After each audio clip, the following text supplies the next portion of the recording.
O sofrimento humano. Muitas vezes nós não conseguimos compreender por que sofremos. E isso nos traz uma certa tristeza, muitas vezes revolta, ao ponto de algumas pessoas terem abandonado o Evangelho sem entenderem o porquê da sua vida estar daquela forma. Como o meu objetivo não é julgar a sua vida ou a de qualquer outro, e sim mostrar-lhe o porquê existe o sofrimento em sua vida, mesmo você tendo a sua vida no altar. Diz a palavra do Senhor no livro de Jó, no capítulo 2, no versículo 7 e 8, que Satanás saiu da presença de Deus e feriu a Jó de uma chaga maligna, desde a planta do pé até o alto da cabeça. E Jó, tomando um pedaço de telha para raspar com ele as feridas, assentou-se no meio da cinza. Em primeiro lugar, a fidelidade a Deus não é garantia de que o crente não passará por aflições, por dores e sofrimento nesta vida.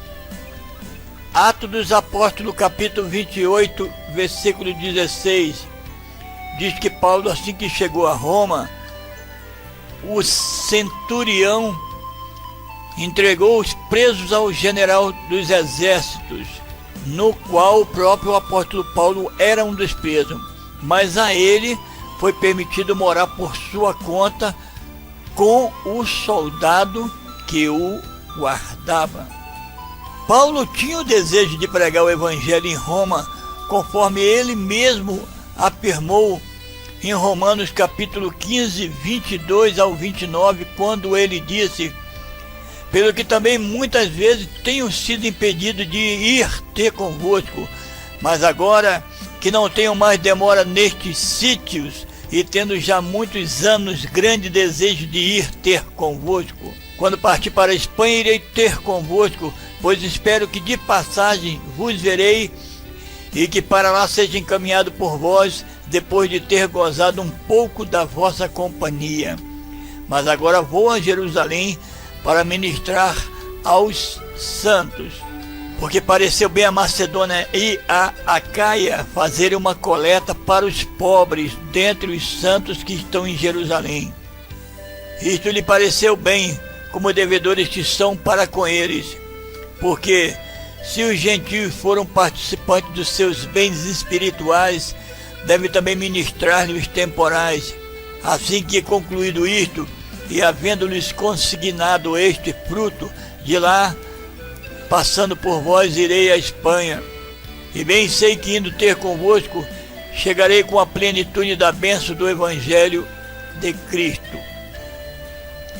E o mais importante, era da vontade de Deus que ele assim o fizesse, conforme está narrado em Atos dos Apóstolos, capítulo 23, versículo 11, que diz que na noite seguinte apresentou-se o Senhor Jesus e disse para Paulo: tem ânimo, porque como de mim testificaste em Jerusalém, assim importa que testifiques também em Roma.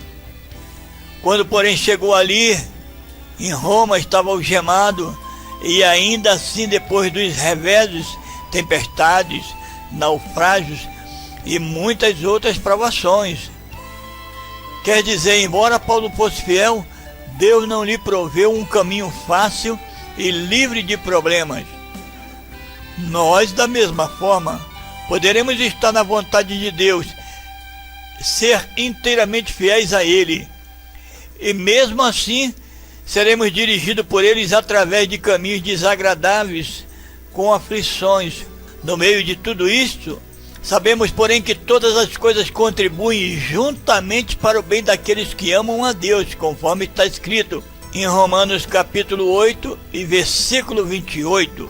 Na realidade, Jesus ensinou que tais coisas poderão acontecer ao crente, conforme diz em João capítulo 16, do 1º versículo até o 4, que está escrito: tenho-vos dito essas coisas para que vós não escandalizeis.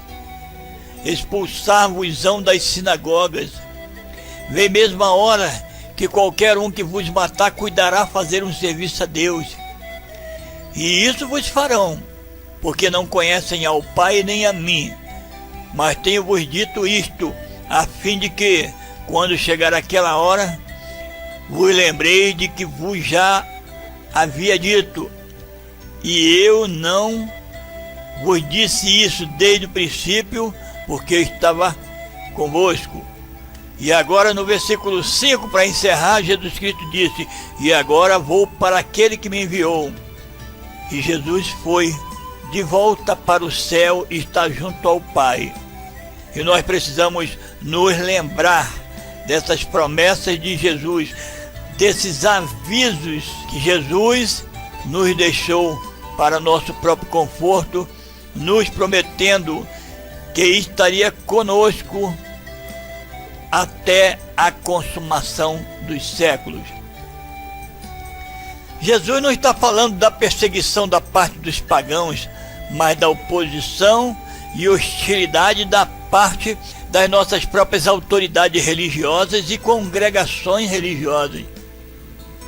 A referência anterior que Jesus faz ao ódio que o mundo tem aos crentes, capítulo 15 de João, e no versículo 18 e 19, quando ele falou: se o mundo vos aborrece, sabei que primeiro do que a vós me aborreceu a mim. Se vós fosseis do mundo, o mundo amaria o que era seu. Mas porque vós não sois do mundo, antes eu vos escolhi do mundo, por isso é que o mundo vos aborrece. É claro que Jesus incluiu esses líderes religiosos, porque muitos são enganadores, são lobos vestidos de ovelhas. Primeiro, todos os crentes professam ou igrejas infiéis aos ensinos de Jesus e à revelação apostólica segundo o Novo Testamento, ou que não procuram manter-se separados dos corruptos sistemas de vida da sociedade, pertence a esse mundo. 1 João capítulo 4, versículos 5 e 6. Do mundo são, por isso falam do mundo, e o mundo os ouve. Nós somos de Deus. Aquele que conhece a Deus, ouve-nos. Aquele que não é de Deus, não nos ouve. Nisso conhecemos nós o Espírito da verdade e o Espírito do erro. Segundo, esses supostos crentes professos adotam valores tão diferentes do verdadeiro evangelho neotestamentário que, quando perseguem ou matam os autênticos seguidores de Cristo, acham que estão servindo a Deus. Essa perseguição que nos foi prometida por Jesus, nós nunca poderemos escapar delas. Temos que ter fé, temos que ter ânimo. Está escrito também em 2 Timóteo, capítulo 13, versículo 12, que todos que vivem, que querem viver com sinceridade em Jesus Cristo, padecerão perseguições. E nós sabemos que a Bíblia contém numerosos exemplos de santos que passaram por grande sofrimento por diversas razões. José, Davi, Jó, Jeremias, Paulo e muitos outros. A pergunta seria: por que os crentes sofrem? São diversas razões por que os crentes sofrem. Primeiro, o crente experimenta o sofrimento como uma decorrência da queda de Adão e Eva. Quando o pecado entrou no mundo, entrou também a dor, a tristeza, o conflito e finalmente a morte sobre o ser humano. Gênesis capítulo 3, versos 16 ao 19. Quando Deus disse à mulher: multiplicarei grandemente a tua dor e a tua conceição, com dor terás filhos, e o teu desejo será para o teu marido, e ele te dominará. Bem, a mulher recebeu ali já uma sentença de sofrimento, porque se a Bíblia diz, e a Bíblia diz que Deus multiplicou grandemente a dor da mulher quando tivesse filho, é porque ela não teria essa dor. Quanto a Adão, disse: e você, porque deu ouvido à voz da tua mulher, e comeste da árvore que eu te ordenei, dizendo: não comerás dela, maldita é a terra por causa de ti, quando comerás dela todos os dias de tua vida. É claro que a própria terra foi amaldiçoada por causa de Adão, e a partir daquele dia a terra passou a produzir espinhos e cardos, ervas daninhas e todas essas coisas que não têm utilidade para nós. Disse mais Deus: no suor do teu rosto comerás o teu pão, até que te tornes a terra, porque dela foste tomado, porquanto és pó, e em pó voltarás a ser. Nós não temos dúvidas nenhuma de que Deus cobra do homem. A Bíblia, ela é bem clara quando ela disse que o homem que pecar certamente morrerá. O homem que peca, ele tanto morre materialmente aqui na terra, como morre espiritualmente, perde a sua salvação e não tem retorno. A Bíblia afirma o seguinte: pelo que como por um homem entrou o pecado no mundo, ou seja, por Adão, e pelo pecado a morte, assim também a morte passou a todos os homens, por isso que todos pecaram. Romanos capítulo 5, versículo 12. Porque como por um homem entrou o pecado no mundo, e pelo pecado a morte, assim também a morte passou a todos os homens. Por isso é que todos pecaram. Através da transgressão e queda de Adão, o pecado como princípio ou poder ativo conseguiu penetrar na raça humana. Primeiro, duas consequências decorrem disso. A, o pecado e a corrupção penetraram no coração e na vida de Adão. B, Adão transmitiu o pecado ao gênero humano, corrompendo as pessoas nascidas a partir de então. Todos os seres humanos passaram a nascer propensos ao pecado e ao mal. Paulo não explica como o pecado de Adão é transmitido aos seus descendentes, nem diz que toda a humanidade estava presente em Adão, e que assim toda ela participou do seu pecado e por isso herda a sua culpa. Paulo não diz em nenhum lugar que Adão foi o cabeça coletivo dos seus descendentes, nem que o pecado de Adão foi lhe imputado. Todos são culpados diante de Deus por causa dos seus próprios pecados pessoais, porque todos pecaram.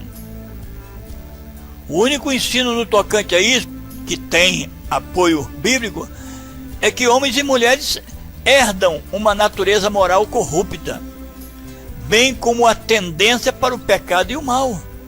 A morte entrou no mundo através do pecado, e por isso todos estão sujeitos à morte. Por isso que todos pecaram. Os meus próprios pecados não são por culpa de Adão. Adão colocou o pecado no mundo e eu concordei e continuo pecando. E hoje, na presença de Deus, eu procuro evitar ao pecado. Realmente, a totalidade da criação geme sobre os efeitos do pecado e quer e anseia por um novo céu e uma nova terra. Romanos capítulo 8, versículo 20 ao 23. Segundo Pedro capítulo 3, versículo 10 e 13. É nosso dever sempre recorrer à graça, fortaleza e consolos divinos. Certos crentes, por exemplo, sofrem pela mesma razão que os descrentes sofrem. Isso é consequência de seus próprios atos. A lei bíblica diz: tudo que o homem semear, isso também ceifará. Gálatas capítulo 6, versículo 7. E isso é aplicado de um modo geral. Se guiarmos com imprudência o nosso automóvel, poderemos sofrer graves danos. E de quem será a culpa? De Deus? Do diabo? Claro que não. Do homem que está em alta velocidade. Principalmente o cristão que tem o livre-arbítrio. Não quero dizer com isso que Satanás não possa ter acesso a ele. Claro, Satanás persegue, mas Satanás não tem autoridade, não tem domínio sobre o crente. Fica bem claro que o acidente será causado por culpa do próprio motorista. Se nós não tivermos cuidado com os nossos hábitos alimentares, é claro que vamos ter graves problemas de saúde. Se nós comermos, por exemplo, muita gordura, obviamente que as nossas veias ficarão entupidas e o nosso sangue pode engrossar e vai engrossar e não vai circular normalmente. Isso vai acarretar um problema gravíssimo, podendo até levar à morte. E de quem é a culpa? A culpa é do homem. Olha, o crente também sofre, pelo menos no seu espírito, por habitar num mundo pecaminoso e corrompido. Por toda parte ao nosso derredor estão os efeitos do pecado. Sentimos tristeza, aflição, angústia ao vermos o domínio da iniquidade sobre tantas vidas. Ezequiel capítulo 9, versículo 4, e disse-lhe o Senhor: passa pelo meio da cidade, pelo meio de Jerusalém, e marca com um sinal as testas dos homens que suspiram e que gemem por causa de todas as abominações que se cometem no meio dela. Deus ordenou que, no juízo, fosse poupado somente os que se mantivessem fiéis a Ele e a sua palavra. Primeiro, a lealdade deles a Deus era determinada por seu amor à justiça e a sua angústia e aversão quanto aos pecados cometidos ao seu redor. Receberiam, pois, um sinal especial de identificação da parte de Deus, a letra hebraica Tau, a última letra do alfabeto hebraico, que tinha originalmente a forma de cruz. Segundo, a tristeza pelo pecado é evidência da verdadeira fé salvífica. Quem realmente pertence ao Senhor sente o mesmo pesar que ele sente ao ver o pecado em ação no mundo e na igreja. Hebreus capítulo 1 e versículo 9 disse: amaste a justiça e aborreceste a iniquidade. Por isso Deus, o teu Deus, te ungiu com óleo de alegria mais do que a teus companheiros. Não basta o crente amar a justiça, ele deve também aborrecer o mal. A fidelidade de Cristo ao seu Pai enquanto ele estava na terra, conforme ele demonstrou pelo seu amor à justiça e a sua aversão à iniquidade, é a base para Deus ungir o seu Filho. Da mesma maneira, a unção do cristão virá somente à medida que ele se identificar com a atitude do seu mestre para com a justiça e a iniquidade, conforme está em Salmos 45, versos 7. Tu amas a justiça e aborreces a impiedade. Por isso Deus, o teu Deus, te ungiu com óleo de alegria mais do que a teus companheiros. O amor do crente à justiça e seu ódio ao mal crescerá por dois meios: a. crescimento em sincero amor e compaixão por aqueles cujas vidas estão sendo destruídas pelo pecado, e b. por uma sempre crescente união com nosso Deus e Salvador, do qual está dito: o temor do Senhor aborrece o mal. É nosso dever orar a Deus para que Ele suplante vitoriosamente o poder do pecado. Os crentes enfrentam ataques do diabo. As Escrituras claramente mostram que Satanás, como o Deus desse século, conforme está escrito em 2 Coríntios capítulo 4 e versículo 4, ele controla o presente século mal. 1 João 5,19 Jesus respondeu e disse-lhes: na verdade vos digo que o Filho por si mesmo não pode fazer coisa alguma, se não vir fazer o Pai, porque tudo quanto ele faz, o Filho faz igualmente. Gálatas capítulo 1, versículo 4, o qual se deu a si mesmo por nossos pecados, para nos livrar do presente século mau, segundo a vontade de Deus nosso Pai. E também em Hebreus capítulo 2,14 diz: e visto como os filhos participam da carne e do sangue, também ele participou das mesmas coisas, para que pela morte aniquilasse o que tinha o império da morte, isso é, o diabo. Satanás recebeu permissão para afligir os crentes de várias maneiras. 1 Pedro capítulo 5, versículo 8 e 9 está escrito: sede sóbrios, vigiai, porque o diabo, vosso adversário, anda em derredor, bramando como leão, buscando a quem possa tragar, ao qual resiste firmes na fé, sabendo que as mesmas aflições se cumprem entre os vossos irmãos no mundo. Quando o homem pecou, Satanás passou a ser o dominador do mundo, conforme já foi dito. João 12:31. Agora o juízo deste mundo, agora será expulso o príncipe desse mundo. João 14:30. Já não falarei muito convosco, porque se aproxima o príncipe deste mundo e nada tem em mim. João 16:11. Porque já o príncipe deste mundo está julgado. Satanás domina o mundo inteiro. 1 João 5,19. Sabemos que somos de Deus e que todo mundo está no maligno. Satanás percorre a terra e comanda uma horda de espírito maligno, através dos quais ele escraviza e mantém cativos que estão sem Cristo.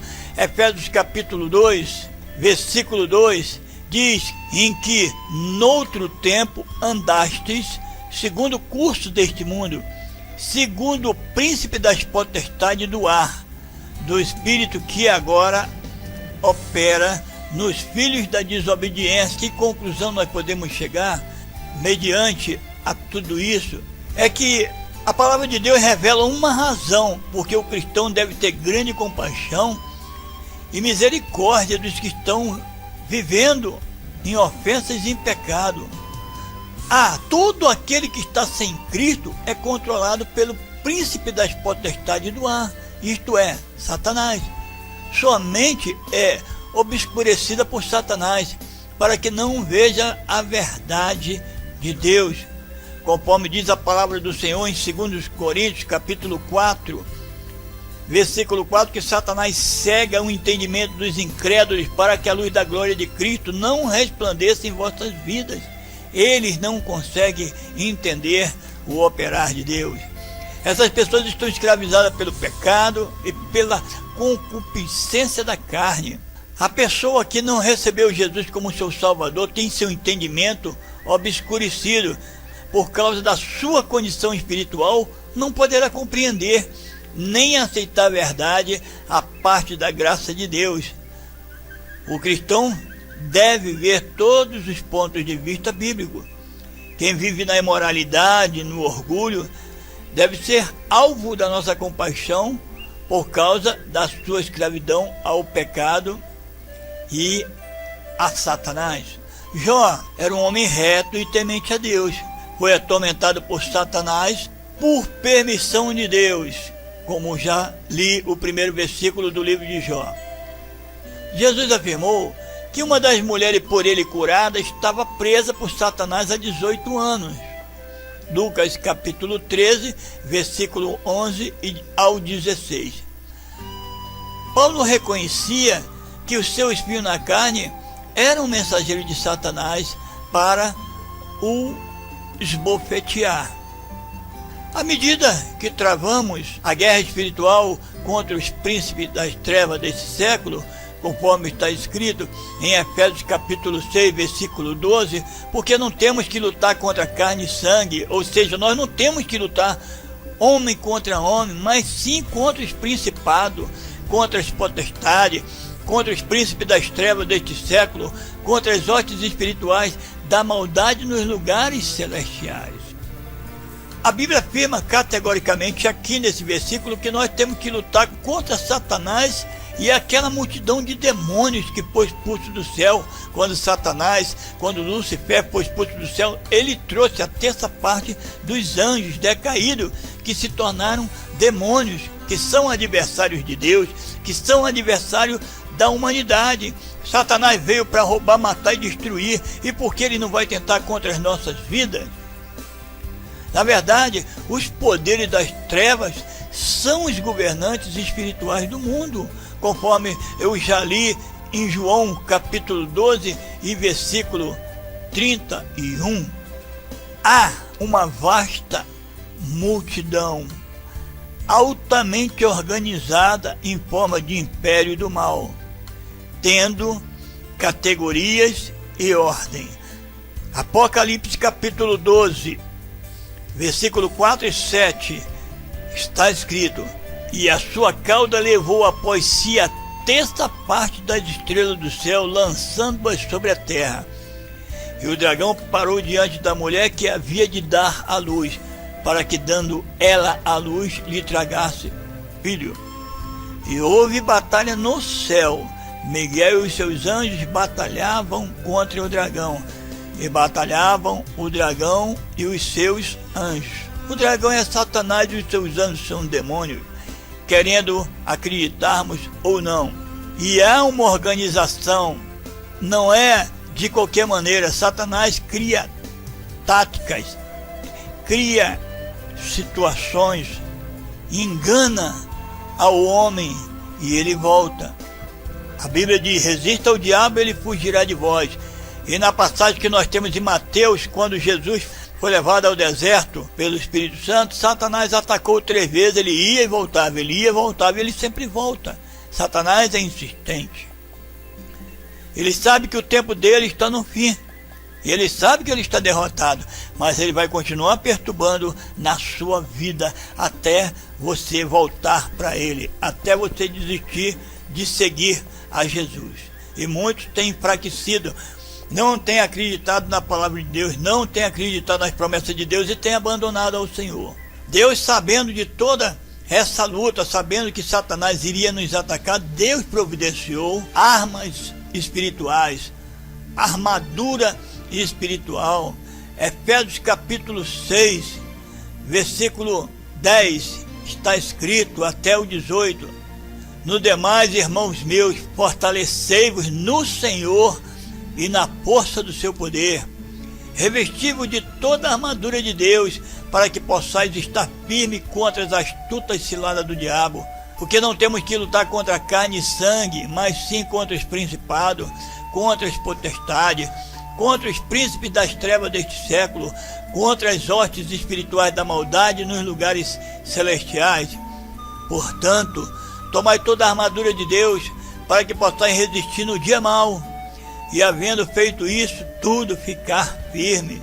Estais, pois, firmes, tendo cingidos os vossos lombos com a verdade, e vestida a couraça da justiça, e calçados os pés na preparação do evangelho da paz, tomando sobretudo o escudo da fé, com o qual podereis apagar todos os dardos inflamados do maligno.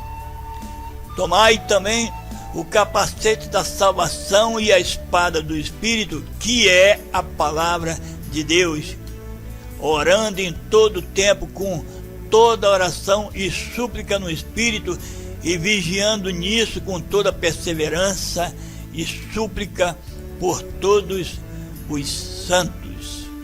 Nós estamos engajados num conflito espiritual com o mal. Esse conflito é descrito como combate da fé, que continua até o crente alcançar a vida do porvir, alcançar a vida futura. A vitória do crente foi obtida pelo próprio Cristo, mediante a sua morte da cruz. Jesus travou uma batalha triunfante contra Satanás, desarmou as potências e potestades malignas, levou os cativos com ele, redimiu o crente do domínio do maligno. O crente é conclamado a se separar do presente sistema mundano. Nós temos que vencer todas as tentações e morrer com elas, condenando abertamente os pecados. Nós precisamos guerrear contra o mal, não pelo nosso poder, porque o nosso poder é insignificante, mas usando as armas espirituais que Deus nos concedeu. Temos que suportar na guerra espiritual as aflições como bom soldado de Cristo. Temos que sofrer em prol do Evangelho, combater o bom combate da fé, guerrear espiritualmente, perseverar, vencer, ser vitorioso, triunfar, defender o Evangelho, combater pela fé. Não podemos nos alarmar antes os que resistem. Temos que vestir toda a armadura de Deus, ficar firme, levar cativo, controlar todo pensamento e nos fortalecer na guerra contra o mal. Se não for assim, seremos mais do que perdedores. Temos que buscar o Senhor enquanto podemos achar. Os que amam a Deus, os que amam a Jesus e seguem seus princípios de verdade e retidão, serão perseguidos por causa da sua fé. Evidentemente que esse sofrimento por causa da justiça pode ser uma indicação da nossa fiel devoção a Deus. É nosso dever, uma vez que todos os crentes são também chamados a sofrer perseguição e desprezo por causa da justiça, devemos continuar firmes, confiando naquele que nos julga com justiça. Mateus capítulo 5, versos 10 e 11. 1 Coríntios capítulo 15, versículo 58. De um ponto de vista bíblico, o crente também sofre porque temos a mente de Cristo. Ser cristão significa estar em Cristo, estar em união com Ele. Nisso compartilhamos dos seus sofrimentos. Por exemplo, assim como Cristo chorou em agonia por causa da cidade ímpia de Jerusalém, cujos habitantes se recusavam a arrepender-se e a aceitar a salvação. Lucas 19, 41. Quando Jesus ia chegando, vendo a cidade, chorou sobre ela. Também devemos chorar pelos pecados e condição perdida da raça humana. Paulo incluiu na lista de seus sofrimentos por amor a Cristo, 2 Coríntios, capítulo 11, do versículo 23 ao 32. A sua preocupação diária pela igreja que fundara, que enfraquece, que eu também não enfraqueça, que se escandaliza, que eu não me abrase. Semelhantemente, a angústia mental por causa daqueles que amamos em Cristo deve ser uma parte natural da nossa vida. Chorai com os que choram. Muitas vezes nós ficamos tristes, até mesmo revoltados, porque nós pregamos para os nossos próprios entes queridos. Muitas vezes são nossos próprios pais que nós amamos, ou nossos filhos, ou quem sabe nossos irmãos, nossos parentes, nossos vizinhos, nossos patrões, amigos, conhecidos, e eles dizem não quero Jesus, já tenho minha religião, não estou preparado, vai chegar o tempo, e assim há sempre uma desculpa e nos entristece, porque nós sabemos que Jesus Cristo é o nosso Senhor, não há outro caminho, mas ele se recusa e nós ficamos tristes, e isso é natural. Isso mostra que o sentimento de Cristo está em nós, que a mente de Cristo está em nós. Nós não podemos ficar alheio.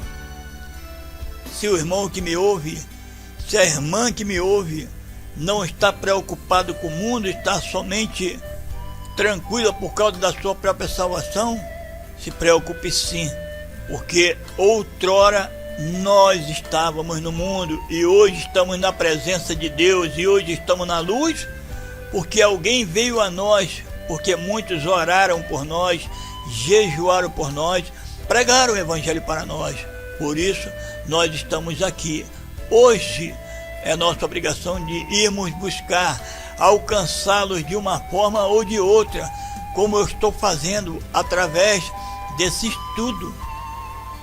Buscar o irmão, ajudar o irmão, transmitir um conhecimento que a mim foi dado, não para que eu guardasse.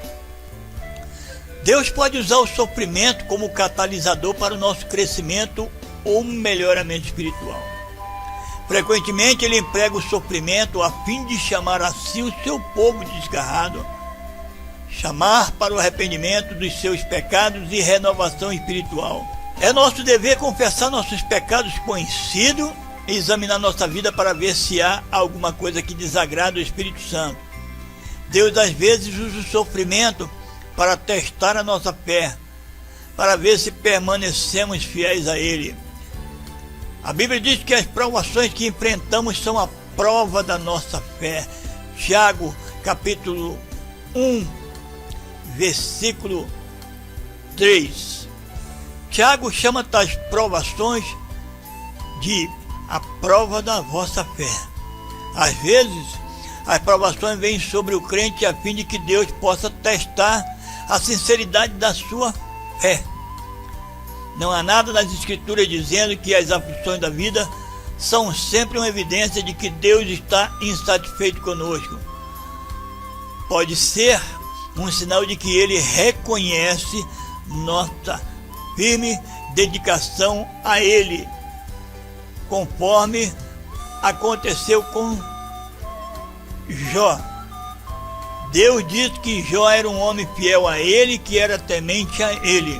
E Deus pode dizer isso de nós? Deus pode usar, e usa mesmo, o sofrimento do justo para propagar o seu reino e seu plano redentor. Por exemplo, toda a injustiça que José sofreu na mão dos seus irmãos e dos egípcios fazia parte do plano de Deus para conservar a vossa sucessão na terra e para guardar-vos em vida por um grande livramento. Gênesis capítulo 45, versículo 7. Deus entra com a providência divina.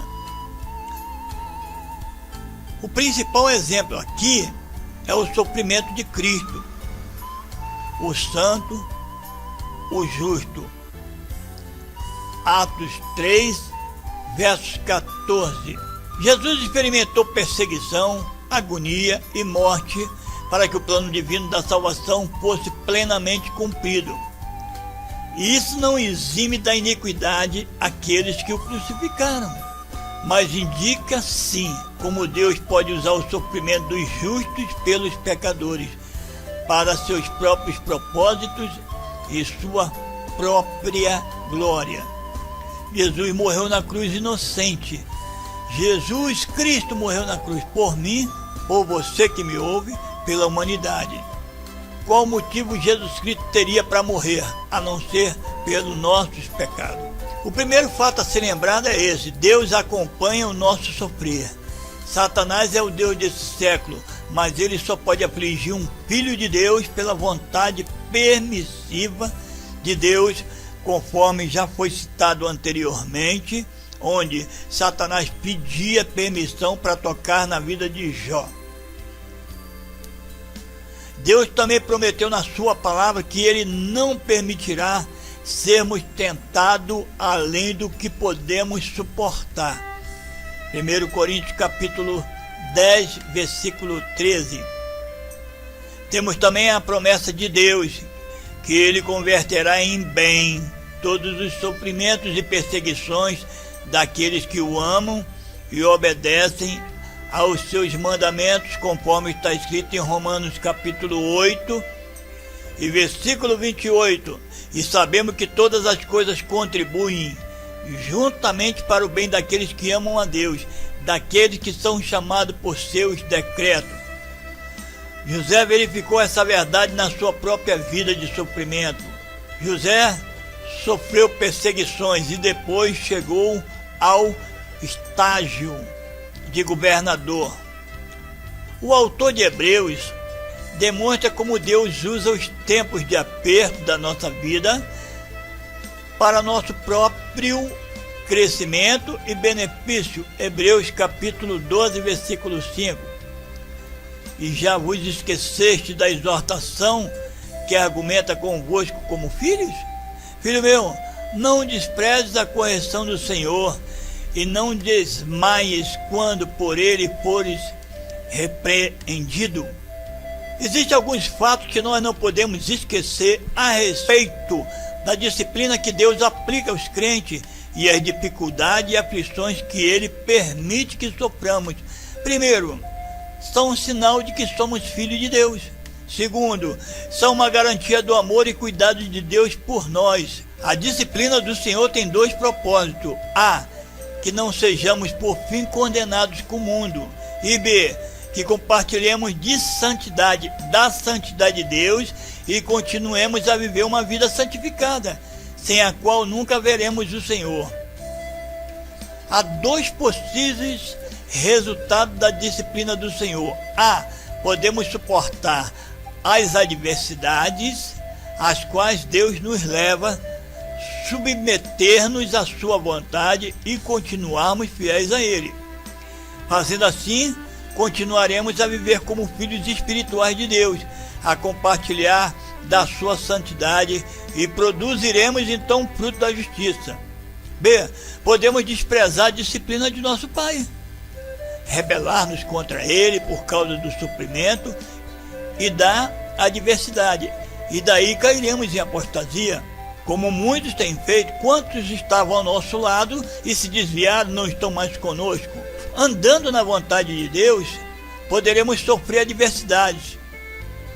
Primeiro, como resultado da nossa guerra espiritual contra Satanás. Segundo, como teste para fortalecer nossa fé e as nossas obras, como parte da nossa preparação para consolarmos o próximo e para manifestar a vida de Cristo em todos os tipos de adversidade. Devemos buscar a Deus, examinar nossa vida, abandonar tudo quanto é contrário à sua santidade e obedecer a Deus. Sem santidade não veremos a face de Deus. Para concluir, Deus prometeu que ficará conosco na hora da dor, que andará conosco pelo vale da sombra da morte. Salmo 23, versículo 4. Que maravilha! Ainda que eu andasse pelo vale da sombra da morte, não temeria mal algum, porque tu estás comigo, a tua vara e o teu cajado me consolam. Temos que crer. Em tempos de perigo, dificuldade, mesmo de morte, o crente não pode temer mal nenhum. Por quê? Porque tu estás comigo em todas as situações da vida. A vara, que é um pedaço de pau curto, é uma arma de defesa ou disciplina que simboliza a força, isto é, o poder, a autoridade de Deus. O cajado, uma vara longa e delgada, tendo um gancho numa das extremidades, serve para trazer a ovelha para perto do pastor, para guiá-la no caminho certo ou para remover em casos de perigo. A vara e o cajado de Deus nos dão certeza do seu amor e orientação em nossas vidas. Glórias a Jesus Cristo. Isaías capítulo 43, versículo 2. Quando passarem pelas águas, estarei contigo, e quando pelos rios, eles não te submergirão. Quando passares pelo fogo, não te queimarás, nem a chama arderá em ti. Temos essas promessas de Deus, temos a garantia de Deus. Deus jamais vai nos abandonar. Nós não temos o direito de achar que Deus vai nos abandonar no perigo. Nós somos mais do que vencedores. Nós temos a vitória sobre o sofrimento pessoal. Se você está sob provações e aflições, que deve fazer para triunfar sobre tal situação? Primeiro, examinar as várias razões por que o ser humano sofre. Ver em que sentido o sofrimento concerne a você. Uma vez identificada a razão específica, você deve proceder conforme o contido. É nosso dever. Analise. Veja se o seu sofrimento não está sendo provocado por você mesma. Veja se esse sofrimento não vem de Deus. Deus está te provando. A Bíblia diz que Deus prova aqueles que amam. Creia que Deus se porta com você de uma forma especial, independente das circunstâncias. O sofrimento nunca deve fazer você concluir que Deus não lhe ama, nem rejeitá-lo como seu Senhor e Salvador. O amor de Deus é muito grande. Jesus já morreu na cruz por você. Jesus sabia que você ia sofrer. Jesus sabia que você ia fraquejar. Jesus sabia que você ia errar. Se sua vida não está boa com Deus, busque a Ele, busque ao Senhor enquanto podeis achar. Recorra a Deus em oração sincera e busque sua face. Espere nele até que liberte você da sua aflição.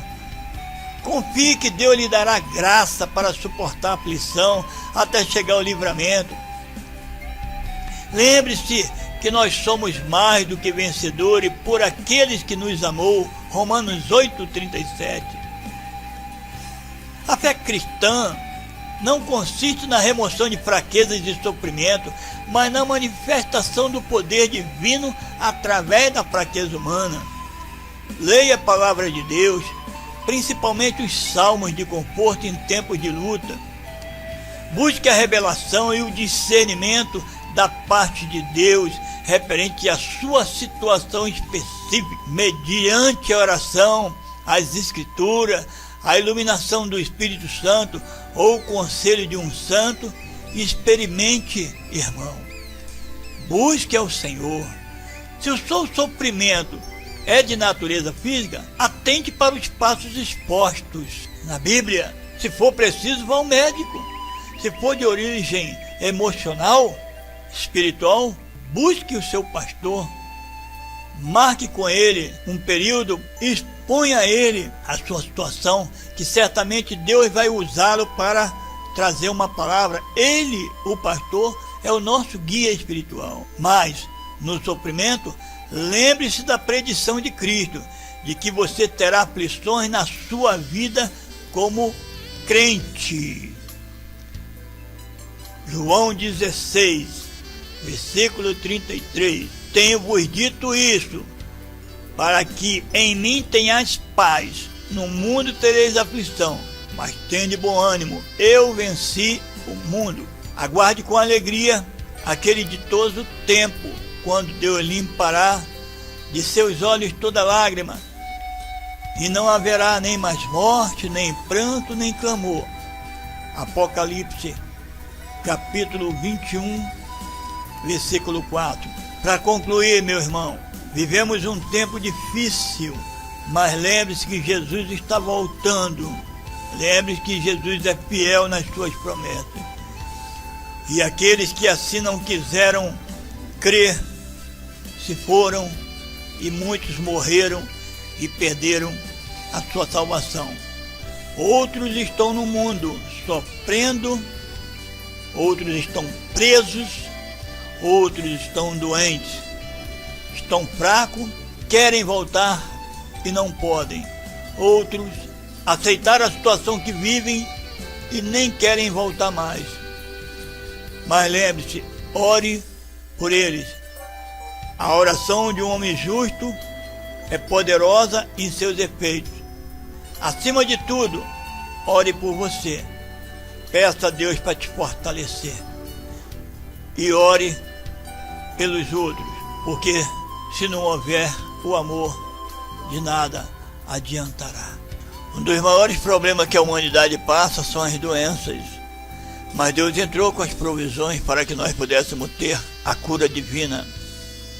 Em Mateus capítulo 8, no versículo 16 e 17, diz que era chegada a tarde e trouxeram muitos endemoniados para Jesus curar.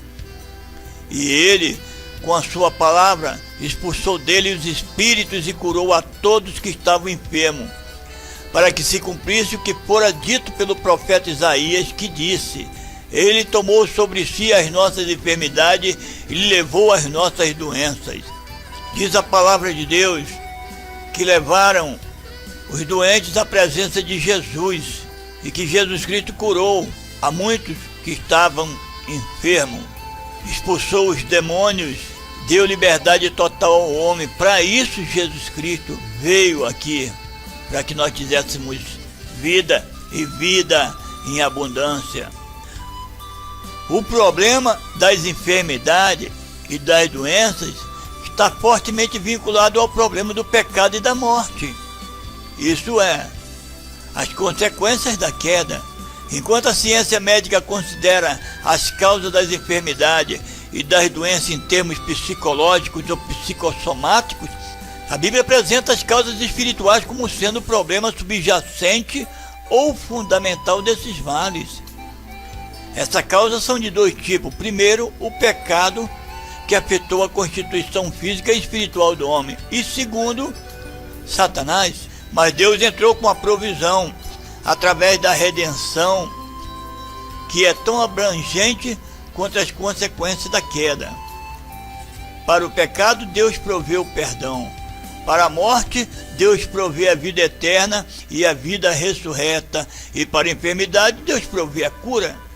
Daí, durante a sua vida terrestre, Jesus teve um tríplice ministério: ensinar a palavra de Deus, pregar o arrependimento, que é o problema do pecado, e as bênçãos do reino de Deus, que é a vida, e curar todo tipo de moléstia, doenças e enfermidades entre o povo. A vontade de Deus em relação à cura divina é revelada de 4 maneiras principais nas Escrituras.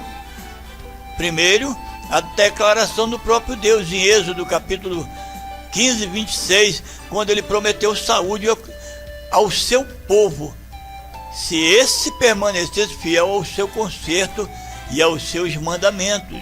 Primeiro vamos analisar. Sua declaração engloba, abrange 2 aspectos. Primeiro, nenhuma das enfermidades porei sobre ti, como o julgamento que pus sobre o Egito. E segundo, eu sou o Senhor que te sara, como Redentor. Deus continua sendo o médico dos médicos do seu povo.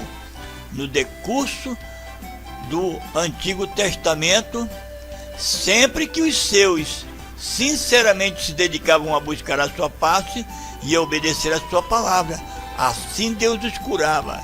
Há condições. Deus cura o homem que o obedece. Deus cura o homem que faz a sua vontade.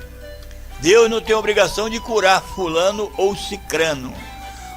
O ministério de Jesus Cristo como Filho encarnado de Deus era a exata manifestação da natureza e do caráter de Deus. Jesus, no seu ministério terreno, revelava a vontade de Deus na prática e demonstrou que está no coração, na natureza e no propósito de Deus curar todos os que estão enfermos e oprimidos pelo diabo. Deus entrou com várias providências para que nós pudéssemos ter cura. O ministério continua na igreja. Jesus comissionou 12 discípulos para curar os enfermos. Lucas 9, do versículo 1, 2, 6. Depois ele separou 70 discípulos para fazer a mesma coisa e enviou pelo mundo. Lucas 10. Depois do dia de Pentecostes, o ministério de cura divina que Jesus tinha começado teve prosseguimento através da igreja primitiva como parte da sua pregação do Evangelho, aí que se expandiu mais ainda. O Novo Testamento registra 3 maneiras como o poder de Deus e a fé se manifestam através da igreja para curar. 1. Imposição de mãos. 2. Confissão de pecados conhecidos, seguida da unção do enfermo com óleo pelos presbíteros. 3. Os dons espirituais de curar concedido à igreja. A Bíblia diz em Tiago, capítulo 5, versículo 14 e 16: está alguém doente entre vós? Chame os presbíteros da igreja e orem sobre ele, ungindo-o com azeite em nome do Senhor. E a oração da fé salvará o doente, e o Senhor o levantará, e se houver cometido pecados, ser-lhe-ão perdoados. Confessai as vossas culpas uns aos outros e orai uns pelos outros, para que sareis. A oração feita por um justo pode muito em seus efeitos. Podemos observar que através da palavra de Deus, que diz que o Senhor Deus entrou com todas as providências necessárias, inclusive dando dons espirituais aos homens, para que os homens possam serem curados. Não é assim de qualquer maneira. O homem tem que obedecer a Deus. O homem tem que fazer a vontade de Deus, gostando ele ou não. O ponto principal, aonde a Bíblia diz que a oração de um homem justo pode muito, isso é muito interessante. A oração do justo realiza muitas coisas. A oração do justo, leva-o para perto de Deus. 2, abre um caminho para uma vida cheia do Espírito. 3, dá poder ao homem para servir a Deus e aumenta a devoção cristã. 4, edificação espiritual. 5, dá ao homem compreensão das provisões de Cristo por nós. 6, ajuda o homem a vencer a Satanás. 7, esclarece a vontade de Deus para com ele, e o homem fica tranquilo esperando o tempo de Deus. 8, capacita-o a receber dons espirituais. 9, leva ele a ter uma comunhão com Deus. 10, dá ao homem graça, misericórdia e paz. 11, leva os perdidos de volta a Cristo. Quando ele abre a boca, os homens ouvem, entendem e recebem a Cristo como Salvador. 12, dá ao homem sabedoria, revelação e conhecimento de Cristo. 13, dá ao homem cura. 14, dá livramento o homem nas aflições. 15, ensina o homem a glorificar a Deus com louvor e ações de graça. 16, torna real a presença de Cristo na vida do homem. E 17, dá ao homem salvação final e intercessão de Cristo em seu favor. Para concluir, 18, dá alegria, felicidade e prazer ao homem de viver. Agora, por outro lado, existem outros motivos que impedem o homem de ser curado. Vejamos alguns. Às vezes a própria pessoa, nela existem impedimentos para que ela seja curada. Pecado não confessado. 2, opressão ou domínio demoníaco. 3, medo ou ansiedade aguda. 4, insucesso no passado que debilitam a fé hoje. Por causa de fatos acontecidos no passado, ela não tem fé suficiente. 5, o próprio povo. As pessoas que estão ao seu redor fazem com que elas não creiam. 6, os ensinos antibíblicos, fica ouvindo heresia. Vem a incredulidade, irreverência, falta de respeito com as coisas santas do Senhor. E há casos em que não está esclarecida a razão da persistência da doença física em crentes dedicados. Em outros casos, Deus resolve levar seus amados santos ao céu durante uma enfermidade. Quando um homem ou uma mulher que faz a vontade de Deus morre, ele levou vantagem. A salvação dele está garantida. Quando uma criança pequena morre, ela também teve o privilégio de morrer cedo e ter a salvação. A Bíblia fala que Eliseu era um servo de Deus.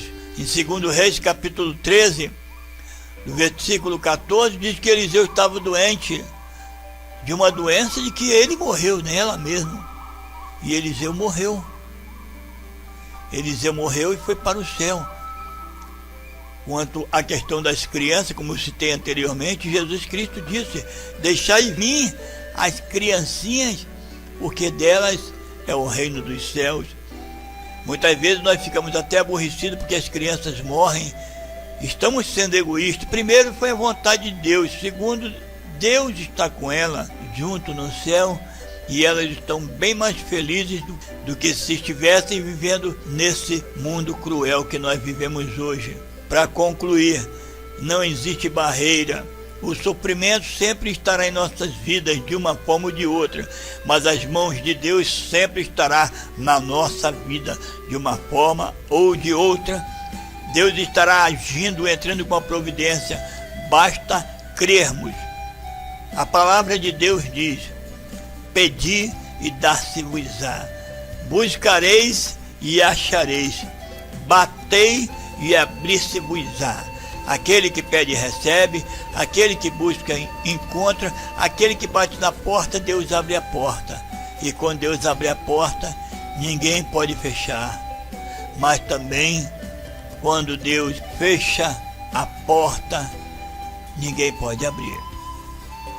Aqui Deus fala acerca do povo que faz sacrifício para eles, que fazem festas, é festa disso, é festa daquilo.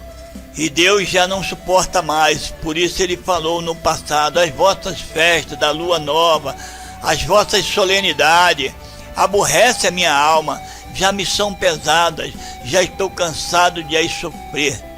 Pelo que quando estender as mãos, escondo de vós os olhos. Sim, quando multiplicai as vossas orações, não as ouço, porque as vossas mãos estão cheias de sangue. Lavai-vos, purificai-vos, tirai a maldade de vossos atos de diante dos meus olhos e cessai de fazer o mal. Aprendei a fazer o bem, praticai o que é reto, ajudai o oprimido, fazei justiça ao órfão, tratai da causa das viúvas. Vinde então e arguí-me, diz o Senhor. Ainda que os vossos pecados sejam como a escarlata, eles se tornarão brancos como a neve. Ainda que sejam vermelhos como o carmesim, se tornarão como a branca lã. Se quiserdes e ouvirdes, comereis o bem desta terra.